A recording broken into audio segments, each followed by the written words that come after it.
आपको क्या लगता है जो ईरान और इसराइल के बीच लड़ाई चल रही है, मिसाइल उड़ रहे हैं, ड्रोन गिर रहे हैं, ब्लास्ट हो रहे हैं, बस यही एक लड़ाई है जो चल रही है? नहीं नहीं, आपके ऊपर 500 किलोमीटर ऊपर भी लड़ाई चल रही है। आगे जो मैं आपको बताने वाला हूँ उससे पहले ये समझ लेते हैं, कोई भी हवाई हमला करने से पहले सबसे पहला स्टेप होता है दुश्मन की आंखें बंद करना, मतलब उसके रडार को खत्म करना। रडार मतलब वो मशीन दूर से प्लेन मिसाइल सब देख लेती है। अब मार्च 2026 में क्या हुआ कि ईरान ने अमेरिका का AN टाइप 2 रडार जॉर्डन देश में उड़ा दिया। अकॉर्डिंग टू CNN, ये रडार इतना पावरफुल था कि 4700 किलोमीटर दूर से मिसाइल ट्रैक कर लेता था। इस रडार को मानना मतलब अमेरिका की आंखें फोड़ देना। अब जब ये जमीन के रडार मरने लगेंगे तो लोग स्पेस की तरफ देखेंगे, सैटेलाइट्स की तरफ सोचेंगे। देखो सैटेलाइट जो है वो स्पेस में किसी एक जगह फिक्स नहीं रहता, वो एक ऑर्बिट में घूमता रहता है। जैसे ट्रेन एक फिक्स ट्रैक पे चलती है, वैसे ही सैटेलाइट एक फिक्स पाथ पे घूमता है और दुश्मन को पता है कि वो सैटेलाइट कब कहाँ होगा, बिल्कुल ट्रेन के टाइम टेबल की तरह। तो अब अगर वो दुश्मन चाहे तो सैटेलाइट को स्पेस में ही मार के गिरा सकता है। 2021 की बात है, रशिया ने एक टेस्ट किया, उसने अपना ही पुराना सैटेलाइट कॉस्मोस 1408 स्पेस में उड़ा दिया। क्यों? क्योंकि वो चेक करना चाहता था कि उसकी मिसाइल टेक्नोलॉजी काम करती है या नहीं। काम करती थी, लाखों छोटे छोटे पीसेस स्पेस में फैल गए।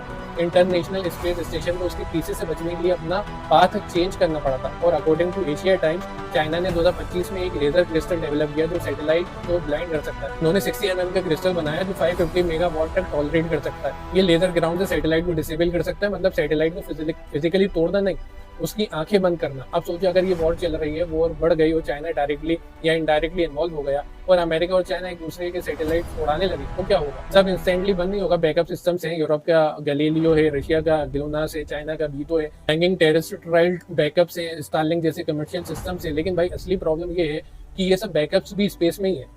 अगर अमेरिका और चाइना ने एक दूसरे के सैटेलाइट्स उड़ाना शुरू कर दिए तो गैलीलियो, ग्लोनास, वीटो सब टारगेट बन जाएंगे।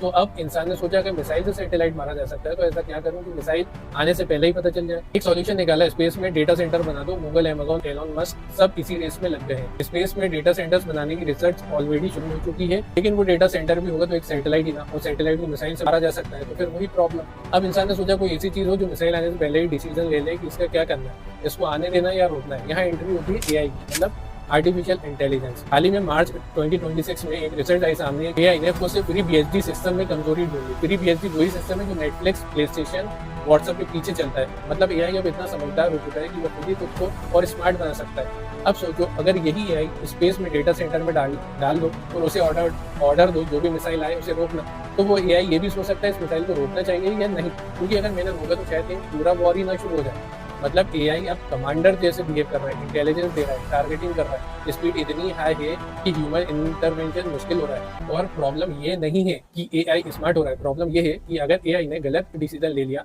तो उसका इम्पैक्ट पूरी दुनिया पर हो सकता है।